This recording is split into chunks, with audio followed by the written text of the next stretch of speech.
Hi, I'm Adrienne Clancy, and I'm the director of the ClancyWorks Dance Company.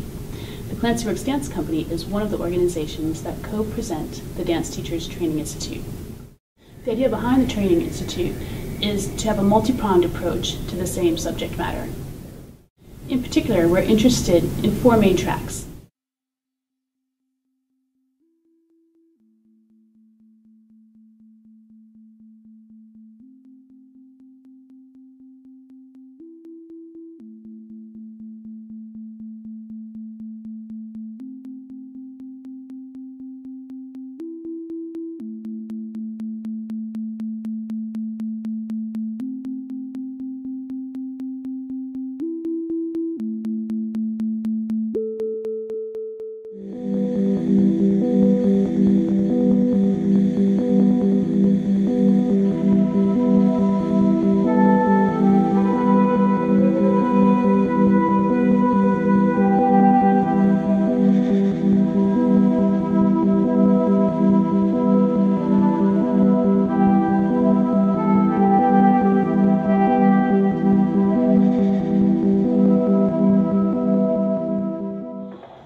Today experienced movement from traditional West African dances like kuku and wanjani, kakilambe, and sunu. And it was a mixture of styles in order for them to see how the body has to change in the space.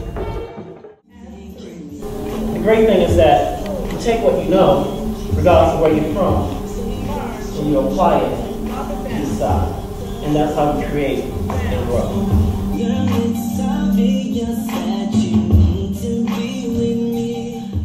I really wanted the educators and dancers and artists to be able to take one thing from my session, is being able to treat both the arts and the other subject that they are integrating. In our case it was science, but treat them both equally with respect and pay them enough attention so that the students are getting the standards from the dance and the standards from the curriculum, but at an equal thrust. There's a deeper reason for doing some of the exercises that we do in brain dance and brain gym beyond just the superficial, I'm working this half of my body, I'm working this half of my body, but what does that mean internally in the brain? So although our students don't necessarily understand it intellectually, in terms of their development as human beings, it's important.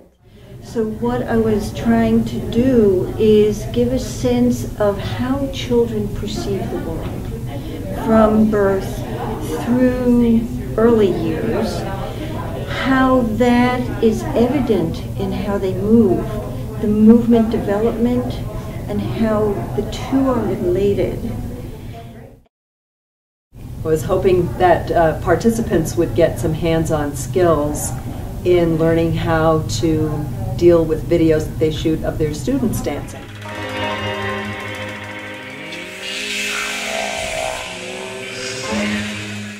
And just post it here, that would be fantastic. So we get kind of the highlight of everybody in one place. That would be great. Or the kind of the strongest question for you from the day. So today in class we worked on somatics and building a healthy dancer. And as a physical therapist, I find that very important in educating the dance teachers so that they can go back and promote and model healthy things in their dancers. As a participant and facilitator, this workshop was particularly useful to think about my choreography from the perspective of video, and also just working site-specifically opened up a whole new field of play. What is it that you need in your support? You know, that's what I'm trying to go back to this. What would be really helpful? So I think it says, Rima was saying, as you're falling, it's that active sense of figuring out what you need so somebody else can actually help you rebound back before you stop the floor.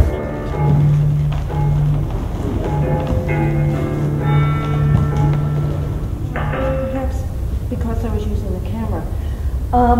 What was really most exciting, and this is often true of movement in general, was not your actual shapes that you were making in the catching or in the choreography, but the out-of-controlness in the falling, of being in the middle.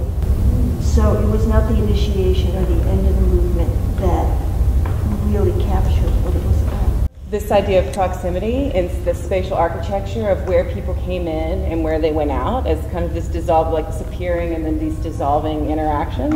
And I especially like that in the trio groups because I wasn't anticipating that, and I was like, oh, there's a trio. I wonder how they're going to solve this through kind of facing and level and touch and stuff. So I thought there was some rich things right there.